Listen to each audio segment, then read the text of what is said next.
Hey guys, welcome to the first video of NBA 2K26. I have been streaming, like once a week since King of the Court started, but I didn't stream this week. I don't know why, but I didn't. But this week, I finally managed to get top 1% in King of the Court.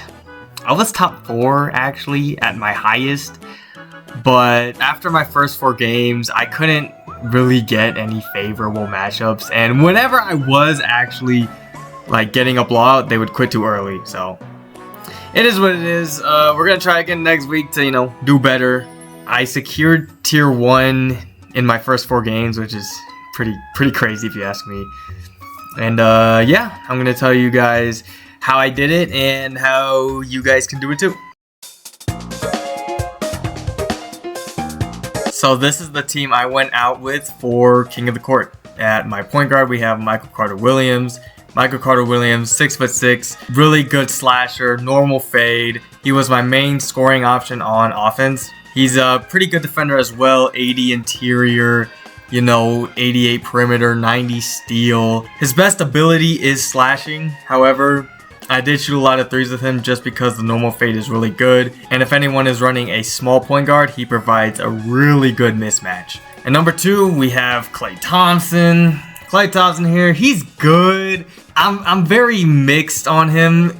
The more I played King of the Court, the better I got with Klay Thompson, because obviously, he's not going to miss. In terms of shot creation, I feel like he's somewhat limited. For some reason, his standing shot is very slow, but you see it. 99 offense, 98 defense, 98 three-point shot, and he's basically a perfect perimeter defender. So yeah, overall, my secondary scoring option and my secondary lock, really good card, Klay Thompson. And yeah, good 3-and-D player. He's not going to miss. If you miss the Klay Thompson, you might just be garbage. And at our 3 spot, Larry Nance. Man, y'all don't know about Larry Nance. 99 defense, 6'10" at the small forward position, 83-point shot. And look at the defense, 93 perimeter, 93 interior, 80 block. Look at the dunking, 97 driving dunk. And between you and me, this I use him like my Giannis. I have him set screens, I have him roll to the basket. If people are running their average small forwards that are like 6'7", 6'8", he will dunk on them he dunks on people too. And my favorite part about it is that because I'm running my offense through Michael Carter-Williams, people will like to put their point guard on Larry Nance, but man, if you put your point guard on this Larry Nance, he's gonna put them under the rim every single time. And to me, he's like a wild card in the sense, because look, Hall of Fame immovable, Hall of Fame on-ball menace, paint patroller, off-ball pest, Hall of Fame physical finisher, posterizer, pogo stick, post lockdown. This man, he was the MVP of this team. Him or Michael Carter-Williams were the MVPs because Larry Nance clamps Pippen, he clamps Jason Kidd, he clamps your favorite scorer. You cannot score on this Larry Nance, I'm telling you right now. Anyways, at our 4, we have Willis Reed. Now, Willis Reed, what he provides for you is shooting. And you might be saying, Willis Reed, he played in the 70s. How is he providing shooting? 83 three-point shot, 80 speed, I think, 84 speed, but none of that matters, right? 94 interior, he's going to play defense at a very high level. He can guard the perimeter, he can guard in the post very well, but if y'all seen this man's jumper, he literally, if you give him an inch of space, it's knocked down every single time, let me tell you. I don't know why, he has the fastest catch and shoot release in the entire game. It honestly makes no sense. But yeah, that's why he has to play, because he makes offense so easy on this game. He frees up the floor for everyone. If you want to attack the basket, if you fall for someone trying to bait you to pass to Willis Reed, it doesn't matter, because by the time you pass it to Willis Reed and they try to recover, it's already up in the air and it's going to register as an open shot. Jack Sigma. If you don't have this card, you're trolling, but He's basically the same thing as Willis Reed. Not as fast, so I have him at the center position. However, he's 6'11", so he's taller. He has a 90 block, 92 interior, 84 perimeter defense. He has 80 speed as well, so he can guard the perimeter at a high level. And like again, what I'm saying to you is this. Him and Willis Reed free up so much space in this game. Y'all have no idea how important it is to have fast releases on this game, because if you're running, let's say, Larry Nance with like, I don't know, a Giannis, your space is all clogged up, you know what I'm saying? So Willis Reed and Jack Sigma, I just spam pick and pops with them, and the best part about it is, if you spam the pick and pops, let's say the possession after, they're gonna expect to pick and pop again, just because Willis Reed and Jack Sigma are so dangerous shooting that if they play high, you call them on a pick and roll, free dunk every time. But I'll go over the gameplay tips in a little bit. Off our bench, we have Jason Kidd, my main scoring option. His normal fade is so fast, it's crazy. Only 6'4", but he plays taller than that. But look at his defense. Look at his defense. I want to show you. 97 perimeter, 97 steal, 94 ball handle, 97 pass accuracy, and look how fast he is. 94 speed as well. He gets by anyone. His floaters are crazy. His layups don't get blocked for some reason. And unlike previous years, his release is actually really fast. So he has to play. Look, Hall of Fame immovable, Hall of Fame lightning launch, Hall of Fame paint patroller on ball minutes. He will clamp. But beware, he could get shot over if you match him up against a small forward. Just saying. Mike Miller is my backup shooting guard. Probably my worst card on the team, but I really like this card because one, he has a 95 3-point shot. He is 6'8" at the shooting guard position, but one thing he lacks is defense. Look at this, 70 block, 82 steal, 86 perimeter, 78 interior, which isn't bad, don't get me wrong. However, it's like he doesn't come with that many finishing badges. Like when you look at Immovable Enforcer, I didn't even apply it to him because there were none on the auction house. Paint Patroller is only on bronze because that badge is so expensive. Like, he is definitely my worst card on the team. However, he shoots so well that I had to play him. Bruce Bowen, my main lock off the bench. You know, 99 defense, 6'7". Look at the defense. 97 perimeter, 96 steal, 85 interior, 88 block. You know, everyone loves Bruce Bowen, but I'm sorry, this dude, for me anyways, he gets the worst catches in the game. I said Mike Miller was the worst player on my team. Nah, I think it's Bruce Bowen, because he'd be pissing me off. He'd be like catching it, and I don't know what about his jumper is. It feels so hitchy, and it feels like it gets load-ups. I know load-ups aren't in the game. However, I don't know. I struggle shooting with him a lot, but Bruce Bowen, really good defender, really good 3-and-D player. If you didn't pick him from the level 37, you're selling. Anyways, backup power forward, we have Pascal Siakam. That's right, Pascal Siakam, 6'8" with a really long wingspan. He has a really fast jumper as well, and it's very smooth. He's really just there because he can basically do no wrong. Defense-wise, 88 perimeter, 88 interior. He's going to get you rebounds. He's going to get you stops. He can guard the perimeter at a high level. He can guard the interior at a high level. We're at a stage in the game where the only real threat in the post at the power forward position is Giannis. However, you will not run into Giannis that much. And last but not least, we have Kwame Brown. Kwame Brown, 97 offense, 97 defense, 79 3-point shot. His release is kind of ugly, but it works. But my favorite part about him is his speed. 88 speed at center is crazy, especially for September. 88 speed, 88 agility. I'm a big fan of this card. I just pulled him on Friday. And let me tell you, I needed Kwame Brown because my backup center was atrocious. But yeah, this is the team I rocked out with. And I'm going to tell you guys how you can build a good team. Your first thought might be, Noah, you need to spend a lot of money to get a really good team. Let me tell you right now, that is not true. Look at these pink diamonds. I'm going to tell you. Carmelo sucks. AD is good, but not worth the price. Kyrie sucks. Shaq sucks. All of these cards suck. Only Giannis is good from here. Kawhi is good, and that's it. AD is good, however, my Willis Reed is just as good, and I'm not trolling. The only cards you should be looking to pick up are these Diamond Wild Gems. There's tier lists out there to tell you which Diamond Wild Gems are the best, but these are the cards you should be focusing on. These Wild Gems are what you should be focusing on if you want to buy a card. And Miles Turner is a really good pickup, and Andrew Wiggins. But that's it. I'm telling you, that is it. Look at my team.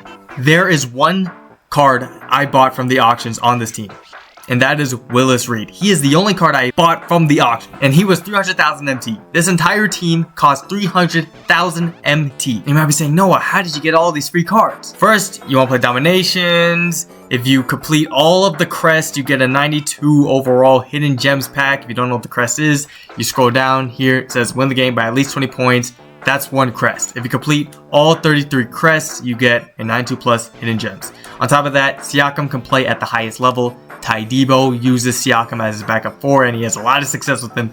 So please do this to start off. And then you want to go to Breakout, go to the 90s portal, and get 13 exchange pieces. So you can get, you know, the Jack Sigma or the Jason Kidd. And then once you get one of the Jack Sigmas or the Jason Kidd, you're going to go into Breakout again. You're going to press square, and now you're in Gauntlet. For reference, you need...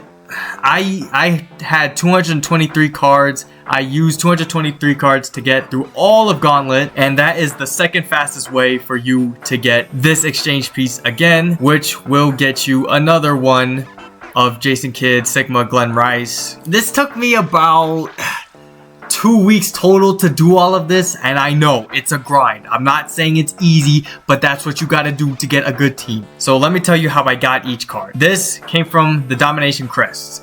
This came from King of the Court. So did Larry Nance. He came from King of the Court. This came from level 37. This came from Tier 1 Showdown. Clay's level 40. I got Kidd and Sigma through Breakout. Okay, was I talking too fast? I have no idea. But I'm telling you, you have to grind this game before touching the online game modes. Trust me. Now, I'm going to tell you how you should assemble your team. So 1, you need a tall point guard. 6'4" or above is fine. 6'3" you can maybe get away with if you're really good at dribbling. However, in most scenarios, you need a card that is 6'4" or above because you're going to be switching screens a lot. Number 2, you need a designated scorer. So it's likely going to be your point guard. However, you need someone that you can score with on a consistent basis. And on top of that, you need someone who can be a backup scorer as well, such as a Klay Thompson for my starters, Mike Miller off of my bench. They can score. If Jason Kidd or Michael Carter-Williams are getting tired, then my shooting guards can take over and do their thing. Number 3, you need a designated lockdown defender. What I mean is, you need someone that is able to guard the ball at the highest level. Preferably someone with Hall of Fame on-ball menace and with 90 plus across defensive stats. For me, that is Larry Nance and my starters, and Bruce Bowen off the bench. And now, what you need to do is get a fast center. I mean, you need like at least 75 speed. My thing is, I think 80 speed is the minimum. 80 speed is the minimum because if you're going to be switching screens, and a lot of the times the players won't get back on defense, so you're going to need to recover as much as possible. A lot of the times, slow centers can get exposed on the pick and rolls or the pick and pop, and you're going to need to be able to read that a lot. So slow centers do not work. So if anyone's telling you that this Brook Lopez is a good card, do not listen. Do not listen, because I am telling you, he is not a good card. I do not care what y'all say. He has 67 speed. You're telling me you're running a guy with 67 speed? Hell no, you're not. You are not gonna run. I don't care what people. Everyone's hyping him up. This guy sucks. 67 speed, 33 steal. No, do not run this card. Because look at this card. 150,000 MT for what? He's garbage. And the most important thing is everyone needs to shoot. And I'm serious. Everyone needs to shoot. You might be saying, oh no, you just suck. Centers don't need to shoot. What about Shaquille O'Neal? If you're playing against a good player, they will expose Shaq, Dikembe. They'll expose guys like that every single time. The minimum 3-point rating you should have is like a 60. And you might be saying, no, but I like inside centers. They set good screens and they're dominant in the paint. Look, I get that and all, but 3s are better than 2s. But I will say, if you want inside big kind of feel, if you're really rich, you can get Giannis, because Giannis can shoot when necessary. 65 3-point shot, he can shoot. People are hyping up Shaq. People are paying $1 million MT for this Shaq. This Tyson Chandler is a better Shaq. He's basically the same height. However, he is Shaq with a 62 3-point shot. You might be saying, oh, Noah, but he can't shoot. Yes, he can. He has a really good jump shot. 62 3-point shot, can green when open. So if you want to run an inside big, get Tyson Chandler. That is the only type of inside big you should be running. So yeah, tall point guard, everyone needs to shoot, a fast center, a designated lockdown defender, and a backup scoring option. Those are things you need. Between you and me, I'm not trying to be sexist because, you know, I think I'm a very woke person in today's society. However, you cannot run the WNBA players. They are too short, and most of their animations kind of suck. But yeah, that is what you should be doing. So let's get on to the gameplay.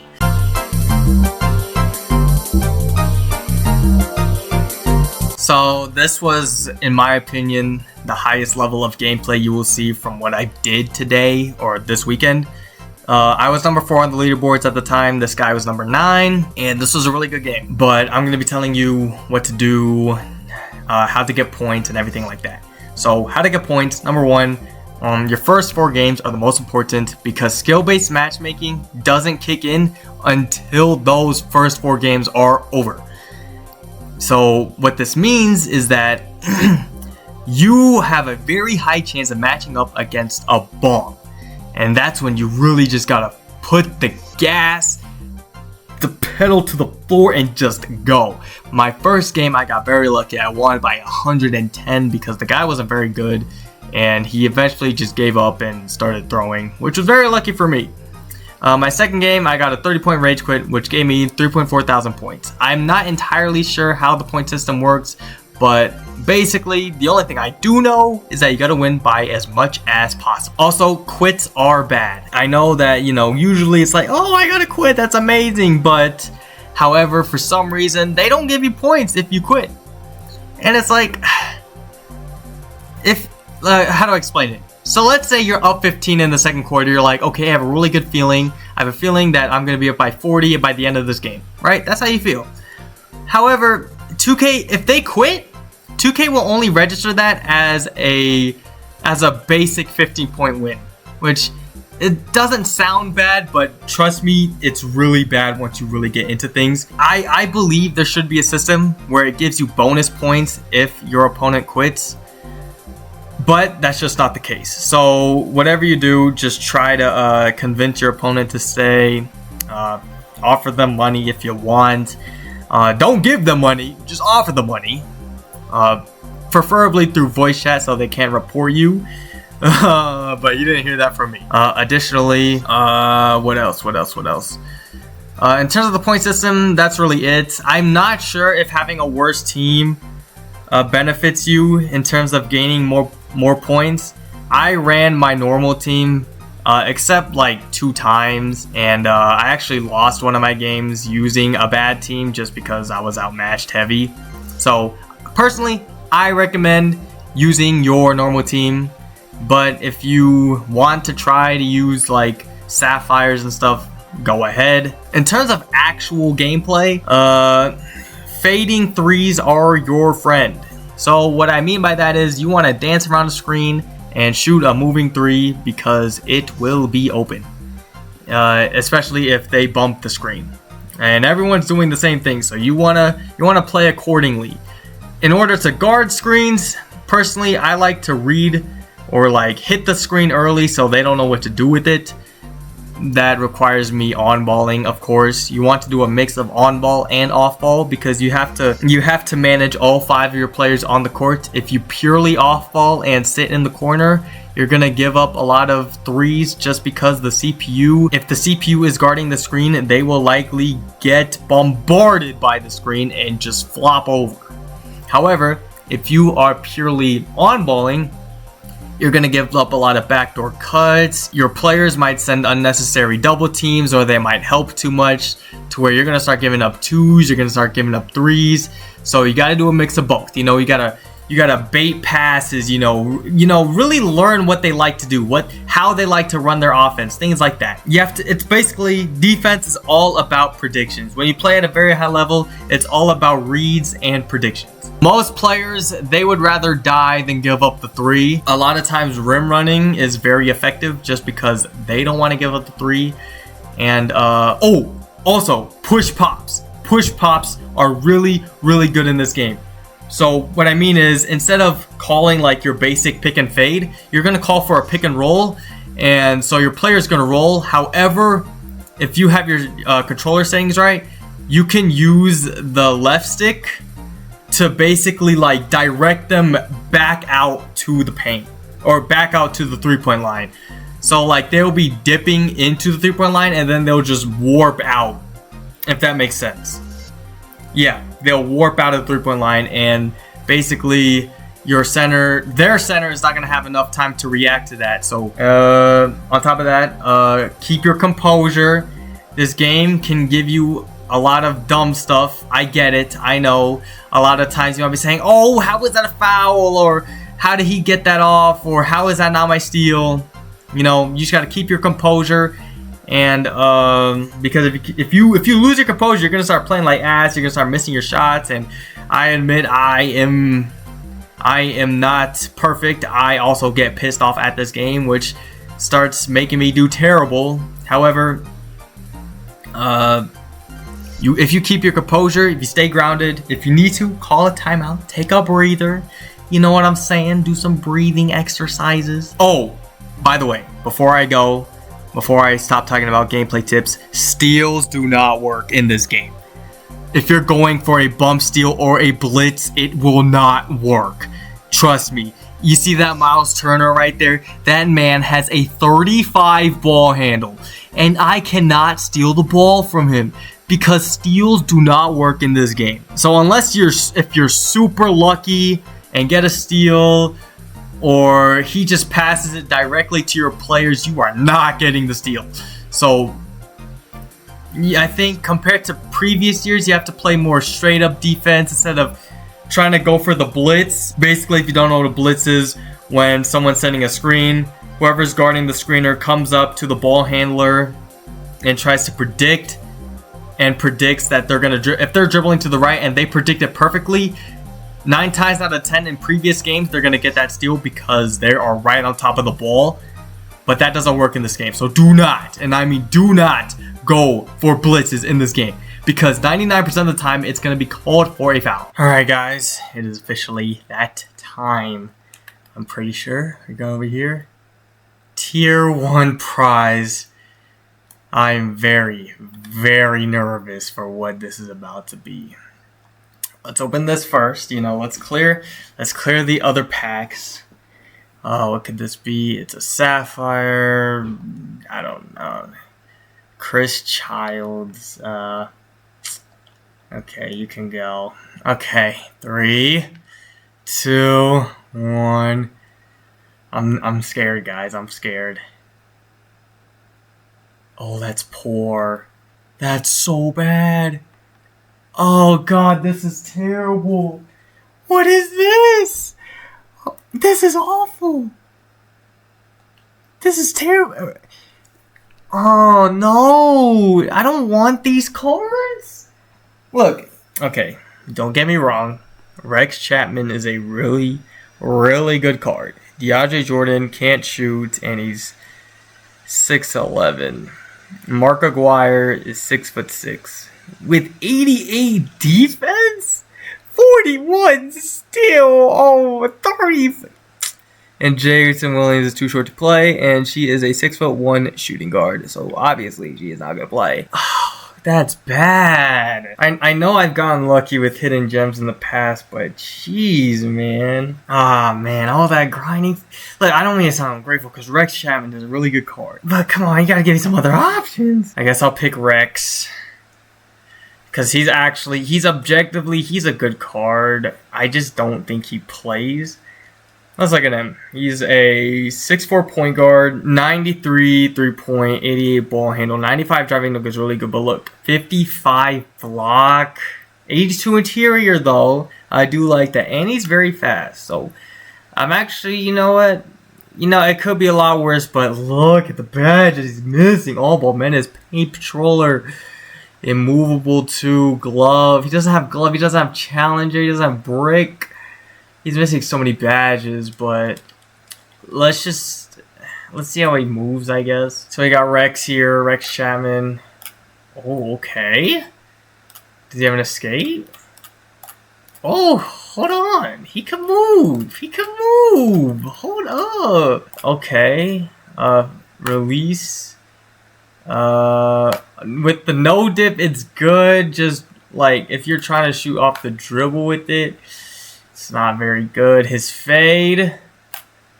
Wow, he moves back. Pro, is that Pro 3? I think that's Pro 3 fade, which is actually really good. You know what? Maybe I was hating on Rex Chapman too hard because he can move. He can move. He can dribble. I guess my team is getting to a point where it's like only a select few can actually make my team, so it's to be expected. If you are new to the channel, please subscribe, and yeah, I'll see y'all later.